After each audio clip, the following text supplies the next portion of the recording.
Okay, now I think 3 minutes may be over. I can start with today good strength 35, 36.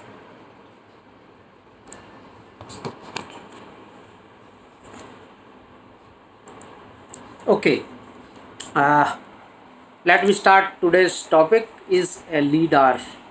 LIDAR.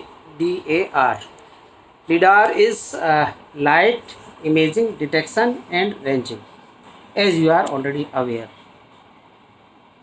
It is not totally new subject. Similar to that, radar was already existing, as I have told you in previous class. And you are familiar with this word radar, radio detection and ranging. This is basically used to measure the distance of any of the object. Maybe you can say police radar, maybe you can say surveillance radar. So there are many radars, maybe weather radar. Lot many radars are already in use, military and aeronautics. So radio, as the name itself spells out, radio. So there we are using radio waves. Now again come back to the spectrum. As I said that the spectrum tells you at what frequency you are operating. So frequency spectrum may be in microwave, maybe in millimetric wave, maybe in terahertz domain, maybe in IR regime, maybe in optical range, and in optical maybe a visible frequency you may be using. So this depends on what is the application of frequency, and based on that you use radars. Fine. So as similar to radar, if we use optical features, here the optical features I mean to say light, as it was also revealed in previous classes that the light propagation can be resolved by making use of wave theory or particle theory. There were a lot of conflicts between the scientists whether we can, but ultimately the conclusion is that we can resolve this light propagation even by wave theory and up to certain extent by particle theory. So particle theory means quantum. Quantum has been named as a photon, quanta. So photon is nothing but a particle. In LIDAR, and specifically if you talk about beyond LIDAR, quantum LIDAR.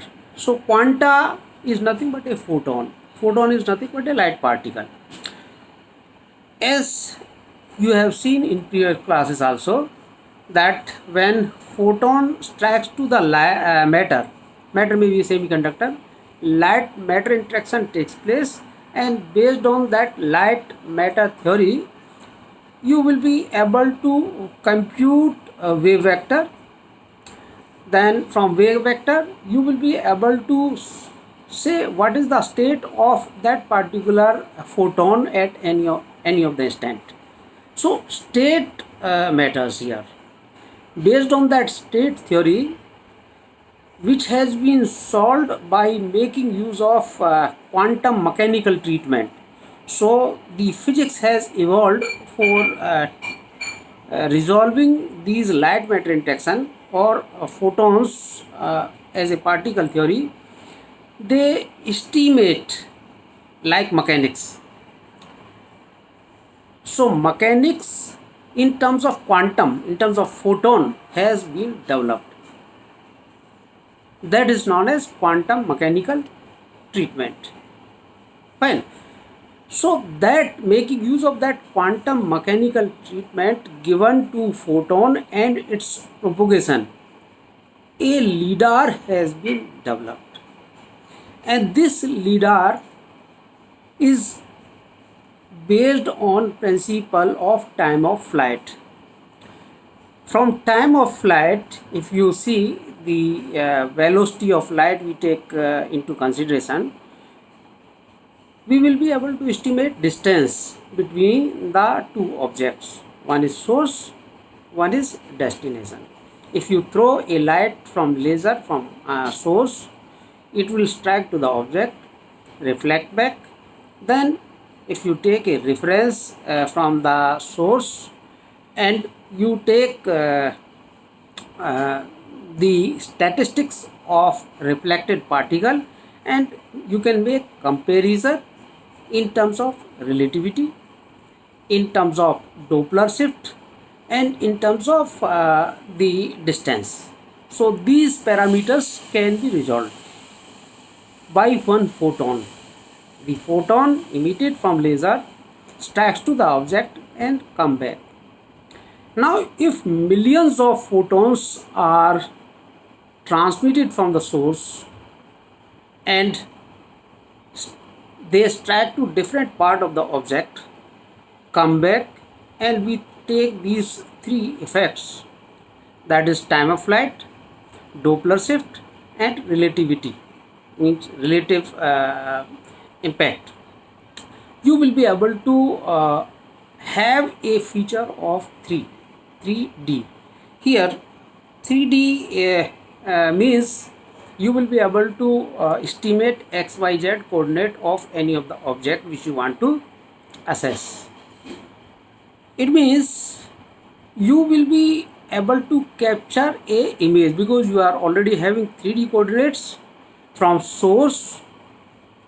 The photons were transmitted and they come back, and then you recorded these xyz coordinates with Doppler shift, relative effect, and time of flight. So you get high resolution image. Why I say high resolution? Because the length of photon or dimensions of photon can be estimated.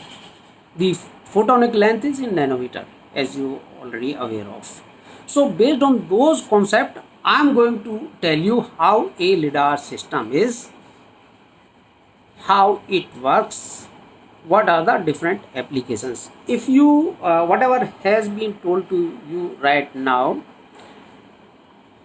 based on quantum mechanical physics of photons, if you go a step ahead, there is a term known as entanglement.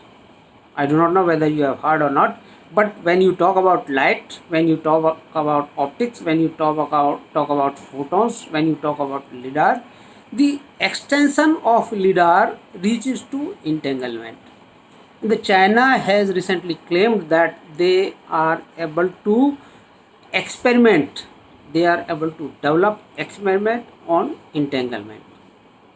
What is entanglement? Basically from the source you develop twin photons, means one photon split into two halves. So halves means both are identical after splitting. So there is a feature that if due to entanglement, the half of the part of the photon which is reaching from source to destination and come back. So if you carry out any of the change in source particle, the similar effect you will be able to observe in the destination particle or half particle which is there at any of the distance from the source. It means if we take quantum mechanical treatment and carry out xyz coordinate alignment or disturbance, similar alignment and similar disturbance can be observed at the remote particle.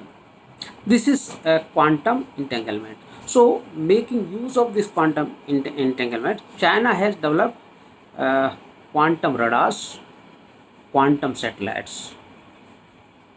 By making use of the photon physics, and they have estimated the parameters, 3D parameters based on entanglement. So this is new theory which is yet to be evolved, but people are still working on this. So before we reach to quantum entanglement, let me first discuss more what is LIDAR. Fine. So as you see in this particular slide, TOF, a LIDAR sensor is composed of two parts: laser emission, laser reception. These PPTs are there. I'll be able to show you. Light imaging detection and ranging, you are familiar right now. I have also introduced you about quantum entanglement, and based on those entanglement theory, quantum LIDARs is new area of work. It has been taken up by many research countries and research groups. China looks to be ahead in this because they claim that they are able to experiment quantum radars and quantum satellites based on LIDAR theory. Quantum entanglement, I have now told you that twin photons behave in similar manner. It means one photon and other photon, they are in coherent state. So any change in one state will be coherent to the other. With this, you can measure lot many things. Even quantum communication can be established by this entanglement theory. We'll see in later stage this when we become more convergent with LIDAR theory. So the emission system works by leveraging layers of laser beam. Now I feel that you are familiar with laser, how laser emits, and how can we enhance focus, how can we enhance intensity.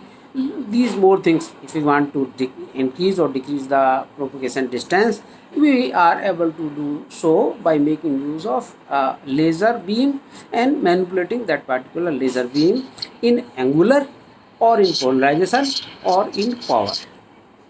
Anyone sir want to say something? Sir दूसरे subject की class ma'am ने start कर दी है. Okay, then you do one thing, you take that class first, and Siddhi will give me other time, then we will continue. ठीक है? Yes sir. हाँ, okay, because that was scheduled today.